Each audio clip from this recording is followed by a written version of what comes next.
Usaha mie ayam 13 memiliki peluang yang baik untuk dikembangkan karena mie ayam merupakan makanan yang banyak diminati masyarakat dengan harga yang terjangkau. Untuk mengetahui kelayakan usaha, maka dilakukan analisis terhadap beberapa aspek, yaitu aspek legalitas, pasar, teknik pemasaran, keuangan, manajemen, serta sosial dan lingkungan. Hasil analisis menunjukkan adanya beberapa permasalahan pada aspek legalitas, pasar dan pemasaran serta manajemen. Adapun sosial dan lingkungan seperti belum lengkapnya perizinan, pemasaran yang masih terbatas, kurangnya pengalaman karyawan dan ketergantungan pengawasan operasional pada pemilik usaha, serta perlunya peningkatan pengelolaan dampak lingkungan. Oleh karena itu, studi kelayakan bisnis ini diperlukan sebagai dasar pengambilan keputusan pengembangan usaha di masa depan. Di sini ada dua rumusan masalah, yaitu yang pertama, bagaimana kelayakan usaha mie ayam 13 ditinjau dari aspek legalitas, pasar, dan pemasaran, manajemen, serta sosial dan lingkungan. Yang kedua, apakah usaha mie ayam 13 layak untuk dijalankan dan dikembangkan berdasarkan hasil analisis aspek-aspek dalam studi kelayakan bisnis. Selanjutnya ada tujuannya, yaitu yang pertama, untuk menganalisis kelayakan usaha mie ayam 13 berdasarkan aspek legalitas, pasar, dan pemasaran serta sosial dan lingkungan. Yang kedua, untuk mengetahui kelayakan usaha mie ayam 13 berdasarkan hasil analisis yang telah dilakukan. Di sini ada definisi studi kelayakan bisnis. Menyatakan bahwa studi kelayakan bisnis merupakan suatu kegiatan yang mempelajari secara mendalam tentang bisnis atau usaha yang akan dijalankan atau yang telah dijalankan dalam rangka menentukan layaknya atau tidaknya usaha tersebut dioperasikan, menurut Sofyan 2024. Analisis kelayakan bisnis adalah suatu proses penilaian secara menyeluruh terhadap rencana usaha untuk menentukan apakah bisnis tersebut layak dijalankan atau tidak. Analisis ini dilakukan dengan mempertimbangkan berbagai aspek, baik aspek keuangan maupun non-keuangan seperti pasar, teknis, pemasaran, manajemen, legalitas, dan lingkungan. Berikut ini ada pengertian aspek-aspek kelayakan bisnis. Yang pertama itu aspek legalitas.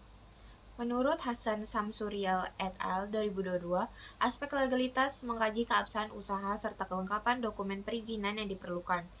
Sedangkan aspek pemasaran dan pasaran menurut Kasmir dalam Hawley dan Hading 2022, aspek pemasaran dan pemasaran digunakan untuk menganalisis peluang pasar persaingan, kendala, dan strategi pemasaran usaha.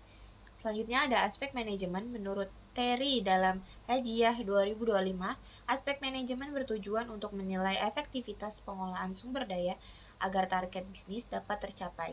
Selanjutnya ada aspek teknis dan teknologi. Menurut Terry dalam Hajiyah 2025, aspek manajemen bertujuan untuk menilai efektivitas pengolahan sumber daya agar target bisnis dapat tercapai. Selanjutnya aspek finansial. Menurut Sobana dalam Hernanda dan Singgi 2024, aspek finansial berfokus pada analisis arus kas dan kondisi keuangan untuk menilai kelayakan usaha. Selanjutnya ada aspek sosial dan lingkungan hidup. Menurut Sulianto dalam Putri dan Latifah 2024, aspek lingkungan dan sosial menilai dampak usaha terhadap masyarakat dan lingkungan sekitar. Baik, selanjutnya terdapat profil usaha, di mana pendiri dari usaha ini yaitu Bapak Muhammad Fikri SEMM dengan nama usahanya yaitu Mie Ayam 13 dan tahun berdirinya yaitu pada tahun 2013. Adapun alamat usaha ini yaitu berada di Perumnas 2 Karawaci, Jalan Kameswara Raya nomor 16, Cibodas Baru, Kecamatan Cibodas, Kota Tangerang, Banten. Nah, adapun jenis usaha ini yaitu produk makanan dan minuman. Kemudian sertifikasi yang telah diperoleh yaitu ada sertifikasi halal dan NIB. Baik, selanjutnya berdasarkan hasil analisis yang telah kami lakukan, terdapat beberapa permasalahan.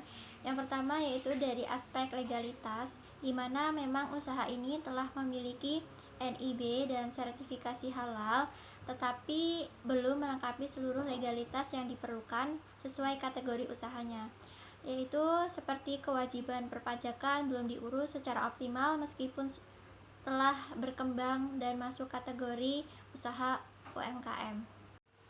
Nah, adapun beberapa solusi yang dapat dilakukan diantaranya, yang pertama tentunya melengkapi seluruh dokumen legalitas yang diperlukan sesuai dengan kategori UMKM, dan yang kedua yaitu segera mengurus NPWP usaha serta memenuhi kewajiban perpajakan.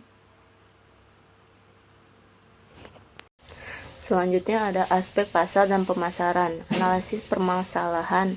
1. Lokasi usaha kurang strategis sehingga jangkauan pasar masih terbatas. Kedua, tingginya persaing usaha kuliner dengan produk sejenis yang menawarkan harga dan kualitas yang kompetitif. Ketiga, perubahan selera dan preferensi konsumen yang terus berkembang. Solusi. 1. Mengoptimalkan pemasaran digital melalui media sosial. Kedua, mempertahankan kualitas rasa, harga yang kompetitif, dan varian produk sebagai keunggulan usaha. Ketiga, melakukan inovasi menu secara berkala.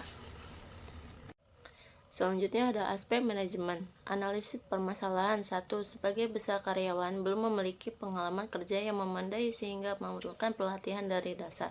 Kedua, pengawasan operasional masih bergantung pada pemilik usaha. Solusi. 1. Melaksanakan pelatihan dan evaluasi kinerja secara berkala. Kedua, membuat SOP standar operasional prosedur sederhana agar operasional usaha lebih teratur dan tidak selalu bergantung pada pemilik usaha. Selanjutnya yaitu aspek finansial. Permasalahan yang dihadapi adalah kenaikan harga bahan baku yang dapat mengurangi keuntungan usaha.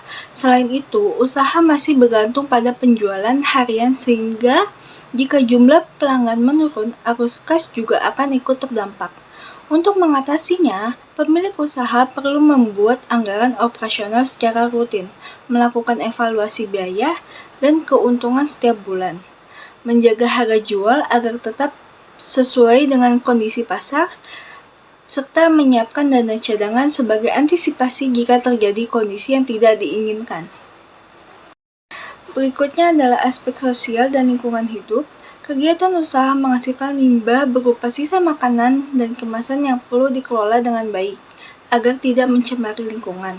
Solusi yang dapat diterapkan yaitu menyediakan tempat sampah terpisah untuk limbah organik dan non-organik, menjaga kebersihan area usaha secara rutin, serta memberikan edukasi kepada karyawan mengenai pentingnya menjaga kebersihan dan lingkungan. Berdasarkan hasil studi kelayakan yang telah dilakukan, dapat disimpulkan bahwa usaha mie ayam 13 memiliki peluang yang baik untuk dijalankan dan dikembangkan. Namun, masih ada beberapa hal yang perlu diperbaiki, seperti melengkapi perizinan usaha, meningkatkan kegiatan promosi, memperbaiki sistem pengelolaan operasional, serta lebih memperhatikan pengelolaan lingkungan. Dengan melakukan perbaikan pada aspek-aspek tersebut, usaha ini memiliki potensi untuk berkembang lebih baik di masa yang akan datang. Selanjutnya, sebagai saran, pemilik usaha sebaiknya segera melengkapi perizinan usaha agar kegiatan bisnis memiliki kepastian hukum.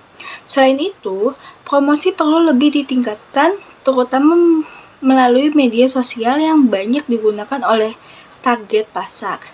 Karyawan juga perlu diberikan pelatihan agar pelayanan semakin baik dan kebersihan lingkungan usaha harus terus dijaga supaya pelanggan merasa nyaman.